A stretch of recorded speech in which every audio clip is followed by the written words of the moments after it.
बीडमध्ये जरांगेंच्या महाएल्गार शांतता रॅलीला सध्या सुरुवात झाल्याचं पाहायला मिळत आहे। या रॅलीनंतर जरांगेंची सभाही पार पडणार आहे आणि जरांगेंच्या रॅलीसाठी बीडमध्ये जनसागर उसळल्याचं सध्या पाहायला मिळत आहे। डॉक्टर बाबासाहेब आंबेडकरांना अभिवादन करून जरांगेंच्या रॅलीलाही सुरुवात करण्यात आल्याचं समजतंय। आपण त्या संदर्भातली दृश्य सुद्धा पाहू शकतोय। बीडमध्ये ही महाएल्गार शांतता रॅली सध्या सुरू झाली आहे। मोठ्या प्रमाणात आपण पाहू शकतो कार्यकर्ते जमलेले आहेत। मराठा आरक्षणासंदर्भात ही जी रॅली आहे ती बीडमध्ये सध्या सुरू झालेली आहे।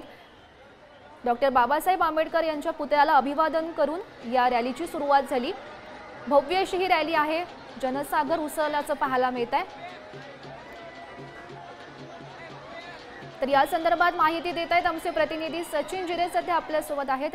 सचिन, आपण पाहतोय मोठ्या प्रमाणात खरं कार्यकर्ते जमल्याचं पाहायला मिळत आहे। काय सध्याचं वातावरण आहे या रॅलीमध्ये? गौरी, जर आपण पाहिलं तर संपूर्ण बीड हा भगवमय झालेला आहे। एक प्रकारे मराठ्यांचा तो या ठिकाणी जनसैलाब या ठिकाणी आल्याचं उसळल्याचं आपण म्हणता येईल। कारण की आपण जर पाहिलं तर बीडच्या सर्वच रस्त्यांवरती अशा पद्धतीचे मराठा बांधवांचा हा जो गर्दी आपल्याला पाहायला मिळते। एक मराठा लाख मराठाच्या घोषणा प्रत्येक पावलावर ऐकायला मिळतात। मोठ्या प्रमाणात या ठिकाणी मराठा बांधव या रॅलीसाठी आलेले आहेत। आपण जर पाहिलं तर यापूर्वी देखील याच रस्त्यावरती बीडमध्ये सभा झाली होती, रॅली झाली होती, इशारा सभा होती ती मुंबईला जाण्या अगोदरची, आणि त्यावेळेस देखील पूर्ण बीडमध्ये अशाच पद्धतीनं मोठी रॅली निघाली होती। मोठ्या प्रमाणात मराठा बांधव आले होते। तशाच पद्धतीने किंबहुना त्यापेक्षा दुपटीने आज या ठिकाणी एका मराठा बांधव या रॅलीमध्ये सहभागी होण्यासाठी आलेले आहेत।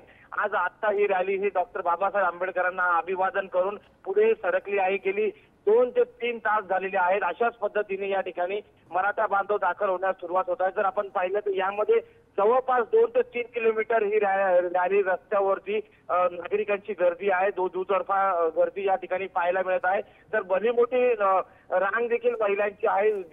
जिथपर्यंत आपली नजर जाईल तिथपर्यंत फक्त टोपी परिधान केलेले भगवाधारी या ठिकाणी मराठा बांधव आपल्याला निदर्शनास पडत आहेत। आताच आपण पाहिलं तर बीड जिल्ह्यावर गेल्या अनेक महिन्यांपासून विविध विषयावर चर्चेत आहे, वादामुळे चर्चेत आहे। आज मनोज जरांगे पाटील त्याच बीड जिल्ह्यामध्ये आलेले आहे। त्यामुळे एकीकडे अधिवेशन सुरू आहे तर दुसरीकडे आज मनोज जरांगे पाटील हे बीडमध्ये आहेत। त्यामुळे नेमकं मनोज जरांगे पाटील आज काय बोलणार आहे, काय कुणावर निशाणा साधणार आहे हे पाहणं महत्त्वाचं राहणार आहे। हो हो, नक्कीच सचिन, ही जी रॅली आहे ती कुठून कुठपर्यंत असेल?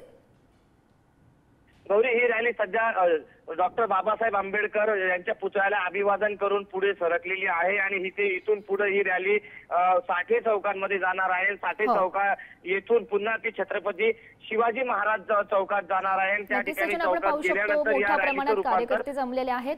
धन्यवाद दिलेल्या सविस्तर माहितीसाठी। समाजाच्या जीवावर फुकट खायची सवय लागली यांना। स्वतः शेतात कष्ट करा तिकडे मरा, समाजाच्या जीवावर काय कमी मायामुळे ते बंद